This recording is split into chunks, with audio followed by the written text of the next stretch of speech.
ታሪኩ የሚጀምረው በዝምታ ነው። ዓለም ተኝታ ነበር። ነገር ግን የሰማይና የምድር ዕጣ ፈንታ የሚወሰንባት ያቺ ሌሊት ደረሰች። ይህ የታሪክ መጽሐፍ ብቻ አይደለም። ይህ የሰው ልጅ የድህነት ታሪክ ነው። ፍቅር ራሱን ዝቅ አድርጎ ወደ ምድር የወረደበት፣ ሞትም ሕይወትን ሊገጥም የተዘጋጀበት ታላቅ ሰዓት። በጌቴሴማኒ በአትክልቱ ስፍራ በወይራ ዛፎች ጥላ ስር የዓለም የኃጢአት ክብደት በኢየሱስ ትከሻ ላይ አረፈ። ያንዳንዱ ሰከንድ እንደ 1000 ዓመት ይከብዳል። ላቡ እንደ ደም ጠብታ ወደ ምድር ሲፈስ የሚጠብቀው የመስቀል ጽዋ ምን ያህል መራር እንደሆነ ያሳያል። አባት ሆይ ቢቻልስ ይህች ጽዋ ከኔ ትለፍ የሚለው ጸሎት የሰውነቱን ድካም ሳይሆን የሚሸከመውን የኃጢአት መርገም ያሳያል።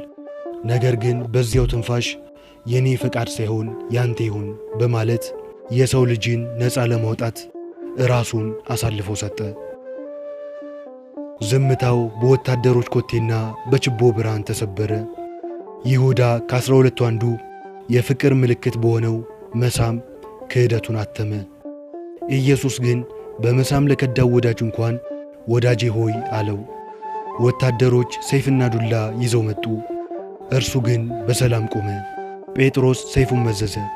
ነገር ግን ጌታ እንዲህ አለው፣ ሰይፍን የሚያነሱ ሁሉ በሰይፍ ይጠፋሉ። እርሱ 1000 መላእክትን ማዘዝ የሚችል ሲሆን ለእኛ ሲል ግን በደካማ ሰዎች እጅ ታሰረ። በጲላጦስ ፊት የቆመው ዓለምን የሚፈርድባት ዳኛ ነው። ጲላጦስ እውነት ምንድን ነው ብለው ጠየቀ። በዚያን ጊዜ ግን እውነት በፊቱ ቆሞ ነበር፣ ዝም ብሎ። ሕዝቡ በርባንን ፍታው፣ ኢየሱስን ግን ስቀለው እያሉ ሲጮኹ ፍትሕ በፖለቲካ ጭካኔ ተሸፈነች። ጲላጦስ እጁን ታጠበ። ነገር ግን የታሪክ ደም ሊታጠብ አልቻለም። ንጹሑ በበደለኞች ፊት ተፈረደበት። ግርፋቱ ሥጋውን ሰነጠቀው። እያንዳንዱ ግርፋት የሰው ልጅን መርከስ የሚቀድስ ነበር። የሸዋ አክሊል ሲደፋ ደሙ በፊቱ ላይ ይወርድ ነበር። ወታደሮቹም በንቀት ተንበርክከው የአይሁድ ንጉሥ ሆይ ሰላም ላንተ ይሁን እያሉ ተሳለቁበት። እርሱ ግን ዝም አለ። ያ የሸዋ አክሊል የእኛን ሐሳብና ኀጢአት የሚወክል የመርገም አክሊል ነበር። እርሱ ግን ወደ ክብር አክሊል ለወጠው።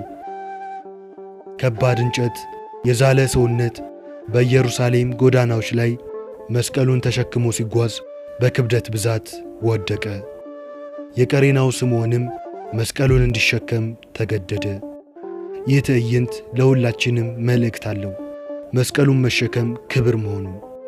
ሴቶች ሲያለቅሱ ለእኔ አታልቅሱ፣ ለራሳችሁና ለልጆቻችሁ አልቅሱ አላቸው። በመከራ ውስጥ እንኳን ስለ ሌሎች የሚያስብ ልብ እንዴት ያለ ነው! በጎለጎታ ኮረብታ ላይ በሁለት ወንበዴዎች መካከል ተሰቀለ። ፀሐይ ብርሃኗን ከለከለች፣ ጨለማም ምድርን ወረረ። አምላኬ አምላኬ ለምን ተውከኝ የሚለው ጩኸት የአባትና የልጅ መለኪያ ሳይሆን የሰው ልጅ ከእግዚአብሔር ተለይቶ የነበረበትን ሁኔታ የሚያሳይ ነው። በመጨረሻም ተፈጸመ አለ። የሞት ሰንሰለት ተሰበረ፣ የኃጢአት ዕዳም ተከፈለ።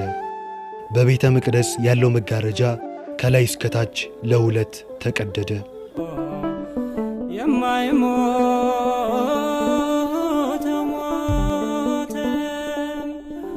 ታሪኩ በመቃብር ላይ አላበቃም። ሦስተኛው ቀን ሲመጣ ጎህ ሲቀድ ሞትን ድል አድርጎ ተነሣ። መቃብሩ ባዶ ሆነ። መስቀሉ አሁን የሥቃይ ምልክት ሳይሆን የድል አርማችን ነው። ያ የተሰቀለው ጌታ በክብር ተነሣ።